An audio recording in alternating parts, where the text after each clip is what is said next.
Hello Virgo, and welcome to your December 2022 reading.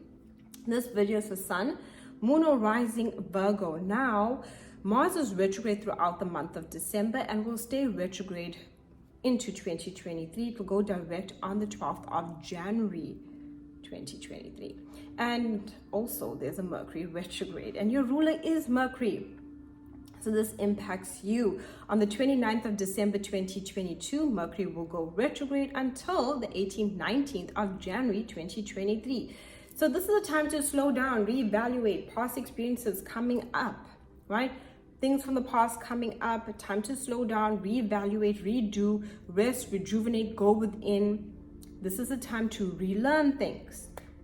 The Mars retrograde is happening for you in your 10th house of goals, dreams, ambitions, and career. This is where we can have a lot of conflict with authority figures. They can push up hard against us during this time.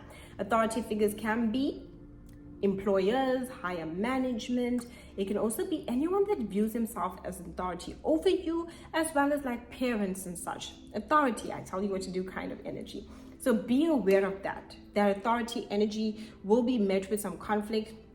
You'll also be feeling very conflicted about your goals, your ambitions, and a bit frustrated, like you're not moving forward and you really want to move forward. That's the energy of the Mars retrograde. Remember, it's a time to slow down. Anything from the past that maybe you were working on, you might be thinking about bringing it back, but take it easy during this time, especially in December. This is the end of the year after all. Now, on the 7th, 8th, we have a full moon, this 10th house. This is where you really feel intense pressure when it comes to your goals, your ambitions, your career, your sense of success, your status and public reputation. So watch that. When I say public reputation, this is where people might be more prone to say that, I don't agree with your idea and it's not right and I don't know what you're doing. We met with more conflict there.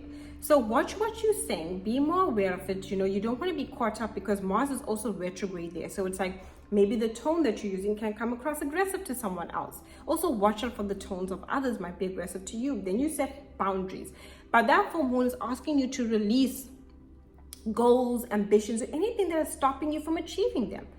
Is it the self-confidence? Is it that you do not feel that you have the energy or the vitality? So then work on things to build those energies within yourself to accomplish what you want. This is where you're releasing, right? This is where people, certain situations can come to an end.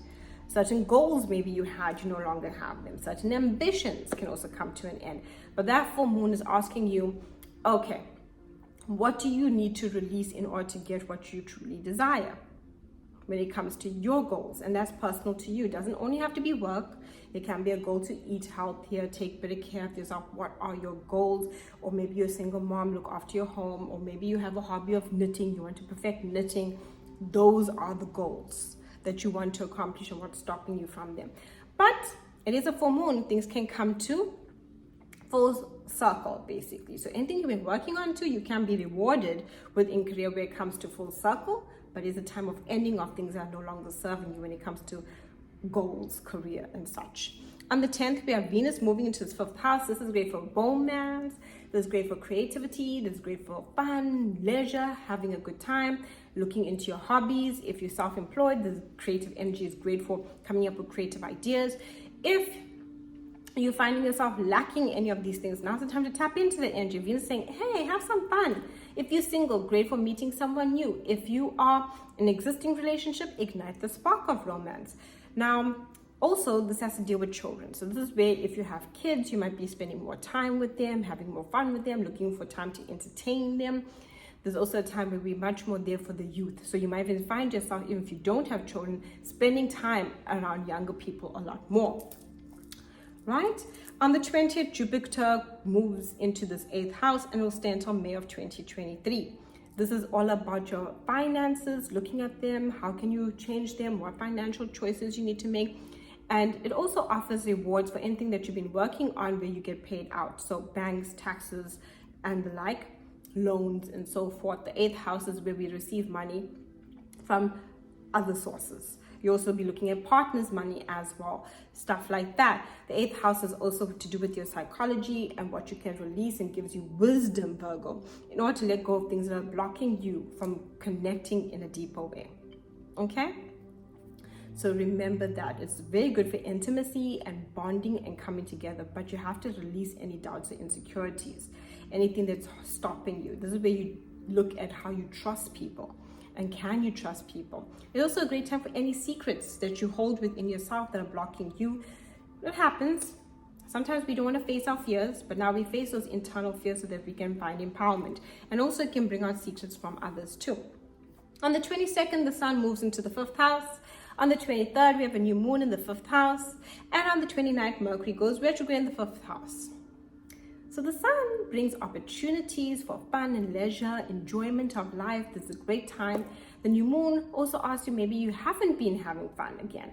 And it's telling you, please spice up your life, do something, have some creativity, enjoy life. But that Mercury retrograde can bring back people from the past, times from the past where you might have found more enjoyment in life. And you'll be reminiscing like, I had a lot more freedom, I had a lot more time, I had a lot more fun, and now I feel stuck and stagnant. You know? This also can bring back people that you've had romances from the past back into your life. You might be even reminiscing or thinking about them a lot. This is the energy to do with children as well. So maybe if your kids, if you haven't heard from your kids in a long time, or maybe there's been a fallout, they can come back. This is the energy where we are dealing with past experiences, maybe even issues from your own youth. Remember, the 5th house is about inner child. So it's asking you what within your inner child needs to be healed. This is where you might think about your own childhood experiences that are keeping you stuck that you need to heal. This also can bring conflict to romances, like where you might just be finding more conflict within your existing romance, right? That things are not just going according to plan, miscommunication, misunderstanding, maybe be running late for a date and it's my partner's fault. All of those things, that's the energy there. But that Mercury retrograde tells you to get in touch with the hobbies and aspects of yourself that did bring you joy. That will be very healing for you during that Mercury retrograde. Make sure if you sign any contracts before the Mercury retrograde, read anything that you need to sign. If you need to move, same thing. Check your time. When you make any appointments, make sure that you write the date down. You set a reminder, check, make sure you have all those things, because a lot of miscommunications, delays, especially when we need things couriered to us. Another thing, travel plans, make sure that you check your vehicle and everything's running smoothly before you travel. Even if you have flights, do the same thing, check everything and double check and recheck with a Mercury retrograde. And also check everything before you send off a text or a message or an email. Don't just send, read it, make sure you send it to the right person and then send. Thank you so much for watching. Do like and subscribe. My website's linked down below if you'd like a reading, as well as a link for appreciation of these videos, as well as a link to book a 2023 New Year reading.